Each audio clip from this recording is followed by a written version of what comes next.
Warm greetings everyone. I am PREENA MAYBEL, working as Assistant Professor, Department of English in KSRCASW College of Arts and Science for Women.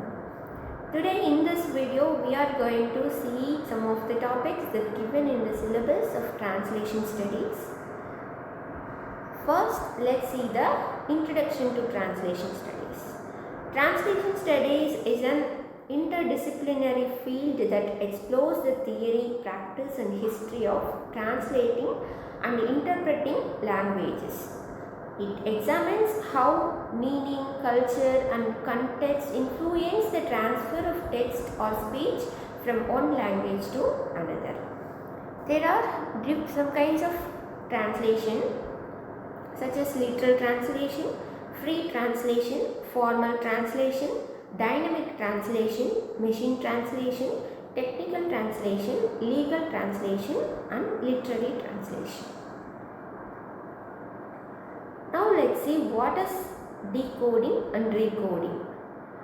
Decoding and recoding are terms that are often used in the context of translation and communication, particularly when discussing the transfer of meaning between languages or cultures. Decoding, it refers to the process of interpreting and understanding the meaning of a message or text in its original form.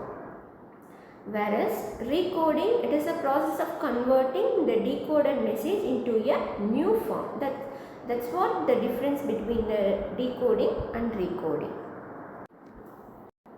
Now let's see what is the problems of equivalence. Problems of equivalence in the sense it is a challenges that is faced by the translators while translating. So problems of equivalence in translation refer to the challenges that translators face when trying to find words, phrase or structures in the target language that exactly match or convey the same meaning as those in the source language. There are some key problems like linguistic difference, cultural difference, register and style, pragmatic equivalence, contextual and situational difference, untranslatable words and concepts. Yes, now let's see how the translation was in different period of time. The history of English translation theory spans centuries, evolving through various stages as scholars, philosophers and translators debated the best approaches to translating text from one language to another. Even though there are many debates, let's see in which period the translation was good in its nature. Education and the vernacular refers to the use of a native or local language in the context of education as opposed to using a foreign or classical language such as Latin or Greek. In the period of Renaissance, which spanned roughly from the 14th to the 17th century, there was a profound shift in intellectual, artistic and cultural life, leading to the emergence of new ideas in various fields including translation theory. In the 17th century, translation continued to evolve, influenced by the intellectual and cultural shifts of the Renaissance, the Reformation and the scientific revolution.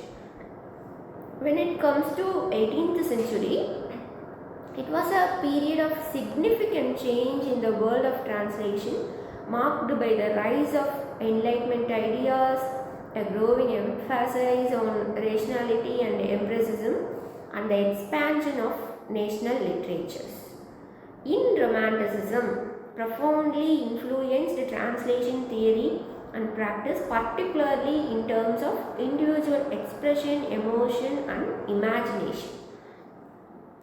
But in post-Romanticism, in translation, it refers to the period following the Romantic era during which translation theory and practice evolved in response to the shifting intellectual, political and cultural landscapes. We all know about what is romanticism, and followed by the romanticism there is a post-romanticism. Romanticism, there was a full focus on the imagination and the emotions that was evolved, but post-romanticism, it is a quite opposite to romanticism. That's what the translators used to do in that translation.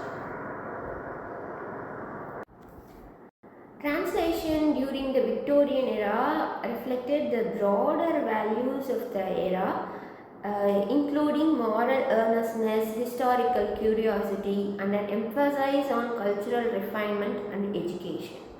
But in 20th century translation, it saw significant developments in both the theory and practice of translation, driven by advances in linguistics, cultural studies, technology and globalization. It was a transformative period that established translation as an academic discipline and recognized the translator's critical role in mediating between languages and cultures. So, 20th century, it is a massive transformation that occurred in the translation platform. It gives a massive change in between the translators about their principles and their ethics to translate their particular work. So I hope this video finds useful for you. Thanks for watching.